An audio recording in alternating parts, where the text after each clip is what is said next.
여러분 안녕하십니까. 목요일 아침 여수 MBC 뉴스투데이입니다. 지난해 순천과 광양의 인구는 늘어난 반면 여수와 고흥의 인구는 줄어든 것으로 조사됐습니다. 행정안전부 주민등록 인구 통계에 따르면 지난해 말 기준 순천시의 인구는 27만 9,500여 명, 광양시의 인구는 15만 6,700여 명으로 2018년 말보다 각각 209명과 186명 늘었으며 여수의 인구는 28만 2,700여 명, 고흥의 인구는 6만 4,900여 명으로 각각 514명과 864명이 줄었습니다. 그러나 연말 연초마다 순천과 광양을 중심으로 인구 증감에 따른 지역 간 갈등 양상이 반복돼 근본적인 해결 방안이 필요하다는 지적이 꾸준히 제기되고 있습니다. 여수 남해간 해저터널 사업이 추진될 수 있는 가능성이 열렸습니다. 주승용 의원실에 따르면 국토교통부는 최근 국도와 국지도 계획 수립을 위한 용역을 통해 여수 남해 해저터널 사업을 예비 타당성 조사 대상 사업으로 선정하고 기획재정부에 전달했습니다. 기재부는 선정된 사업들을 대상으로 올 한 해 동안 예비 타당성 조사를 거쳐 연말쯤 5개년 계획을 수립해 발표할 예정입니다. 여수 남해간 해저터널 사업은 양 지역을 길이 7.3km, 폭 4차로의 해저터널로 연결하는 사업으로 총 사업비 6,300억 원 규모로 추산됩니다. 지난해 고흥 군수가 촛불 집회를 폄하하는 듯한 발언을 해 논란이 된 적이 있었는데요. 고흥군이 이후에 포렌식 업체까지 동원해 군수의 발언을 유출한 걸로 의심되는 공무원을 색출한 뒤 출근하는 데만 4시간 반이 걸리는 섬으로 발령했습니다. 보복성 인사 논란이 일고 있습니다. 김주희 기자의 보도입니다. 지난해 9월 송기군 전남 고흥 군수는 업무 간담회 자리에서 집단 민원에 동참하는 주민들은 선동에 끌려가는 경우가 많다. 촛불 집회도 몇 사람이 하니까 뒤에서 따라하는 거라고 발언했습니다. 발언이 알려지면서 비난 여론이 들끓었고 결국 송 군수는 거듭 사과하며 적잖은 곤혹을 치러야 했습니다. 이후 공군은 발언 유출자 색출에 나섰습니다. 예산 400만 원을 들여 포렌식 업체까지 동원했습니다. 결국 공군은 한 면사무소를 특정해 직원들에게 휴대전화 제출을 요구했고 끝까지 제출을 거부한 6급 공무원 A씨가 유출자로 지목돼 인사 조치됐습니다. A씨가 발령된 곳은 공군이 아닌 신안군 풍도. 고흥에서 차로 2시간을 간 뒤에 해석선으로 2시간 반을 더 가야 하는 섬입니다. 일단 억울하고요. 마음으로 표현할 수 없는 그런 게 지금 느껴지고 있습니다. 저보고 사표 내라는 식으로 뭐 그런 것 같은데 지금 어떻게 해야 될지. 공군은 발언 유출자를 찾으려 한 건 공직기강 확립 차원이며 인사 발령도 자치단체 간 인사 교류였을 뿐 보복성이 아니라고 해명했습니다. 신안군에서 우리 군의 그 시설직 육급 한 명을 파견 요청이 왔습니다. 네. 그래서 이제 그거에 대해서 우리가 검토를 해서 그 자체 파견 기준을 만들어서 그 중에서 한 명을 선발해서 보낸 셈입니다. A씨 지인들은 이번 인사가 명백한 직장 내 괴롭힘이라며 국민권익위원회에 보낼 탄원서를 작성했습니다. MBC 뉴스 김주입니다.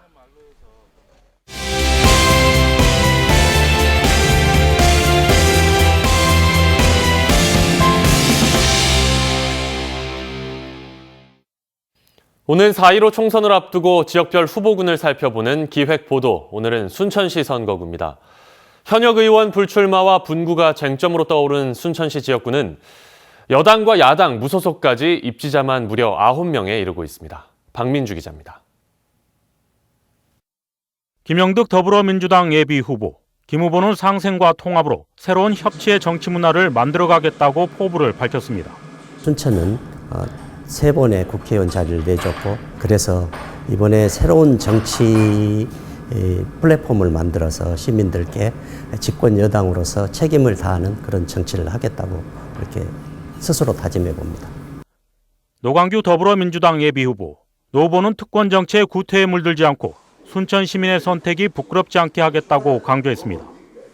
당신은 이 복잡한 사회를 이끌고 나갈 지혜와 전문성이 있는가? 이런 것입니다. 이에 대해서 준비되어 있고 답할 수 있어야 이번 총선에 나갈 수 있는 자격이 되지 않을까 이런 생각을 하고 정리하고 있습니다.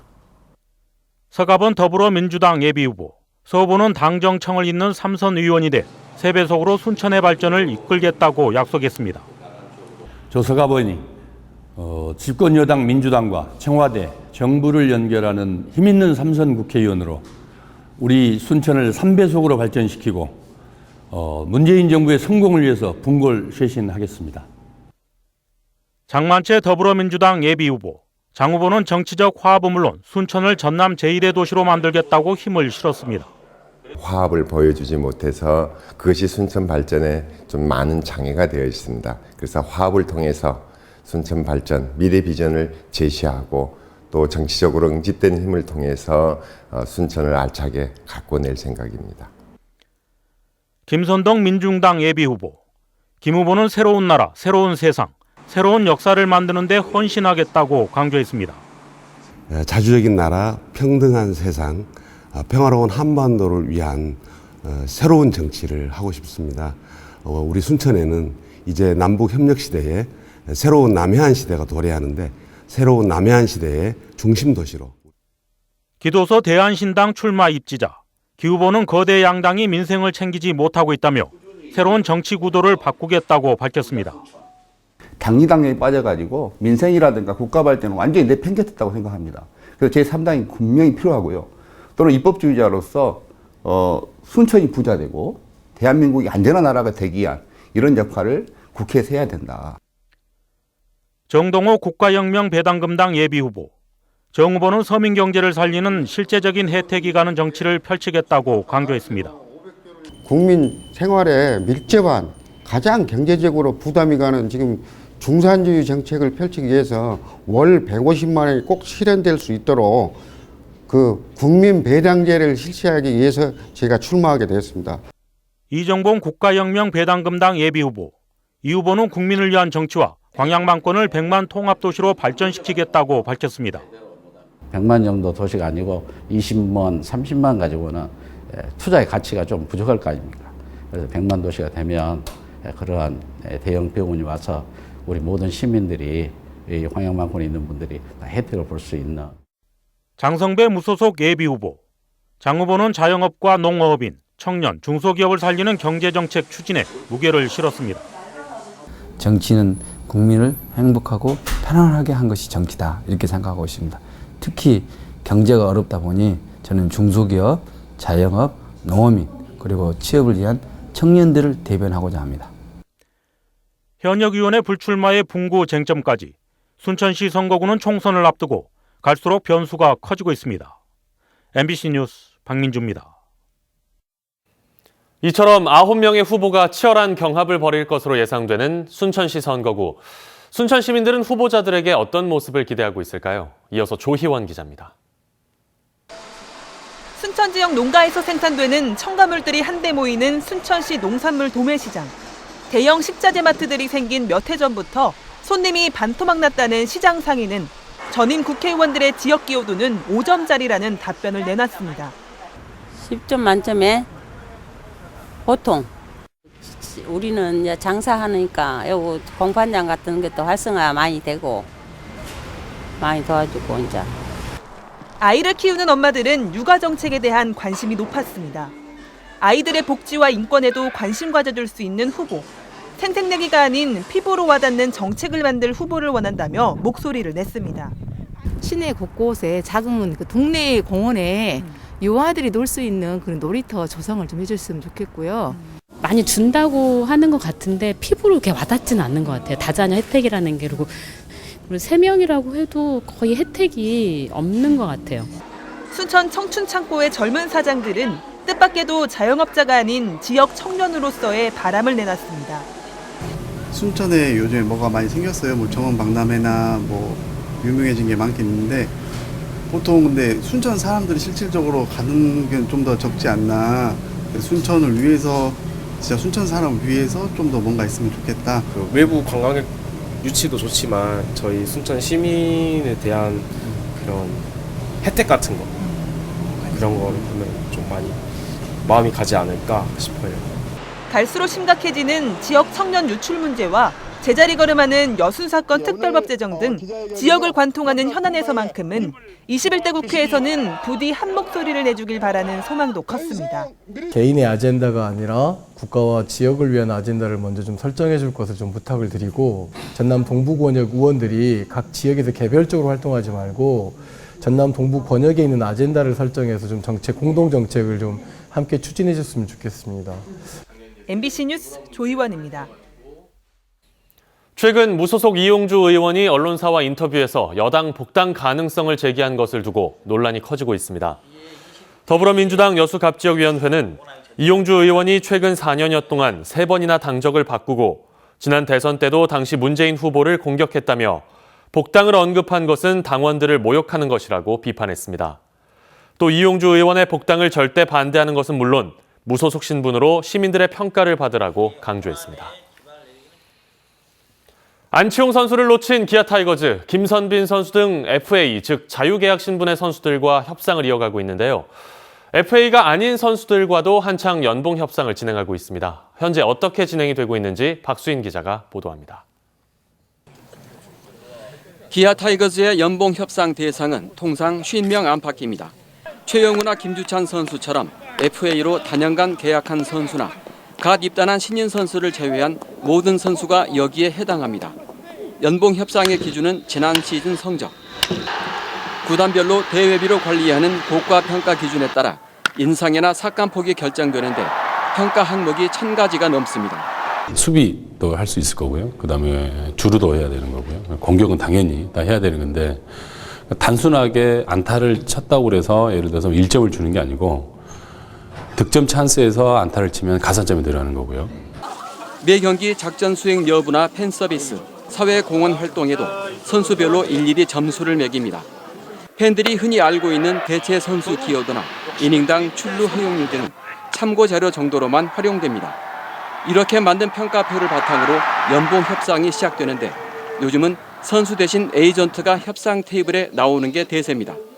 입단한 지 얼마 안 된 선수들 같은 경우는 실질적으로 에이전트를 고용하기 어려운 상황이잖아요. 그 외에 5년 차 이상 선수들은 거의 다 에이전트가 있다고 보시면 될 것 같습니다.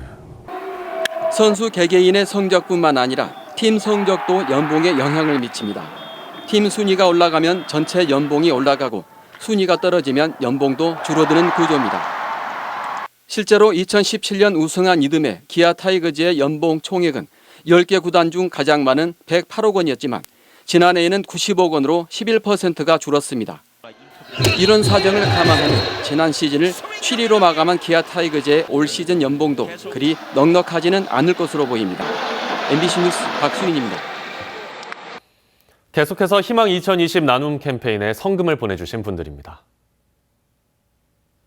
여수시 3일동 주민자치위원회 15만 원, 소라면 4곡 1위 주민 15만 원, 화양면 옥정마을 주민 15만 원, 원포마을 주민 15만 원, 고흥군 동일면 와교마을 주민 12만 8천 원, 고흥군 도화면 고당마을 주민 11만 5천 원, 여수시 쌍봉동 남수경로당 회원 1동 11만 5천 원, 26통 류영봉 10만 원, 고흥군 복내면 창포마을 주민 10만 원, 순천시 서면 월곡마을 주민 10만 원, 여수 남산 주문김치 10만 원, 여수시 남산동 갓김치 백화점 10만 원, 오칠수산 10만 원, 돌산읍 항대마을 주민 10만 원, 봉산동 성실 종합사무가구 차영철 10만 원, 여수시 봉산동 약수닭집 10만 원, 화양면 상전마을 주민 10만 원, 시전동 13통 주민 9만 원, 봉산동 동부장식 5만 원, 둘레길 산장 5만 원, 여수 수산물 특화시장 5만 원, 여수시 남산동 고향식당 3만 원, 남산식당 3만 원. 성금을 보내주신 분들께 감사드립니다. 희망 2020 나눔 캠페인은 1월 말까지 접수합니다. 시청자 여러분의 많은 관심과 참여 바랍니다. 다음 뉴스입니다. 광양시가 어린이 보호구역 내 안전사고 예방을 위해 시설 개선에 나섭니다. 광양시는 올해 배정된 특별교부세와 사업비를 들여 어린이 보호구역을 중심으로 과속 카메라와 횡단보도 울타리 설치 등 시설 사업을 추진할 예정입니다. 이와 함께 보행자들의 안전을 위해 설치된 20여 개의 자동인식 신호기도 확대할 계획입니다. 전남도가 오는 2030년까지 핵심 소재 부품 전문 기업을 집중 양성합니다. 전라남도는 핵심 소재 부품 산업의 경쟁력 제고와 국산화를 위해 중장기 발전 대책을 수립하고 현재 17개에 머물고 있는 도내 핵심 소재 부품 전문 기업을 오는 2030년 300개까지 양성하기로 했습니다. 특히 38개 핵심 전략 품목 기술 개발과 기업 맞춤형 실증 테스트베드 구축 등 도내 소재 부품 기업들의 경쟁력 강화에 초점을 맞춰 지원할 예정입니다. 고흥군이 겨울철 복지 사각지대 위기 가구를 찾아 지원합니다. 고흥군은 민관 협력을 통해 의료 주거 위기 가구, 주소득자 사망 가구 등 복지 사각지대 위기 가구를 찾아 다음 달 말까지 지원합니다. 고흥군은 지난해 한 해 동안 복지 사각지대 발굴 시스템을 통해 6차례에 걸쳐 단전, 단수, 공과금 체납 등 모두 2,800여 건을 찾아 연계 지원했습니다. 새해 전국 첫 공식 마라톤 대회인 여수 마라톤 대회 진행을 위해 이번 일요일 여수 지역 일부 구간에서 시간대별로 교통이 통제됩니다. 여수시는 오늘 12일 9시 반부터 2시간 동안 오동도에서 엑스포역 구간과 돌산 진모지구에서 엑스포역 교차로 구간 등이 전면 통제되며 마레터널에서 신덕마을 구간은 오후 2시 반까지 차량 통행을 제한한다고 밝혔습니다. 올해로 15회째를 맞는 이번 대회에는 선수와 가족 등 6천여 명이 참여해 풀코스와 하프, 10km와 5km 등에서 레이스를 펼칩니다. 지역의 노동계가 포스코에 대한 엄중한 수사를 촉구하고 나섰습니다. 민주노총 금속노조 광주 전남지부는 어제 고용노동부 여수지청 앞에서 기자회견을 열고 최근 포스코에서 폭발 사고와 음용수 오염 사고 등 중대 재해가 반복되고 부당 노동 행위도 잇따르고 있다며 고용노동부의 강력한 수사가 필요하다고 주장했습니다. 기온이 영하 2도 안팎에 내륙을 중심으로 체감온도가 영하권을 맴돌고 있는데요. 사실 예년 이맘때 기온보다 높지만 어제 대비 기온 변화가 큰 만큼 한두 겹 정도 더 챙겨 입으시길 권해드립니다. 찬바람을 타고 어제 날아든 먼지가 지금 수도권과 충북 지역에 쌓여 있습니다. 이 시각 서울의 초미세먼지 농도 44마이크로그램으로 나쁨 단계 보이고 있는데요. 차츰 그 밖에 중부 내륙 곳곳으로도 먼지가 짙어지면서 내일까지도 일평균 나쁨이 예상되고 있고요. 주말에는 또 한 번 미세먼지가 유입될 걸로 보여서 호흡기 관리 유의하셔야겠습니다. 오늘 아침은 내륙의 하늘이 맑은 편이지만 옅은 안개에 먼지가 달라붙으면서 시야가 다소 흐립니다. 지금 서울의 가시거리 6km 안팎에 불과합니다. 낮 동안에도 강원 북부 동해안에만 비나 눈이 살짝 스칠 뿐 높은 하늘은 대체로 맑겠는데요. 다만 어제 내린 비가 도로에 스며들어서 살얼음으로 인한 미끄럼 사고 발생하지 않도록 주의하셔야겠습니다. 현재 기온 서울이 영하 2.3도, 광주의 경우 2.9도로 어제 대비 10도가량 낮은데요. 한낮 기온도 어제보다 다소 떨어져서 서울이 3도, 대전 6도, 광주와 대구 7도 선에 머물겠습니다. 다가오는 주말에는 다시 기온이 잠깐 올랐다가 다음 주 초에는 이맘때 겨울 정도의 추위가 돌아오겠습니다. 날씨였습니다.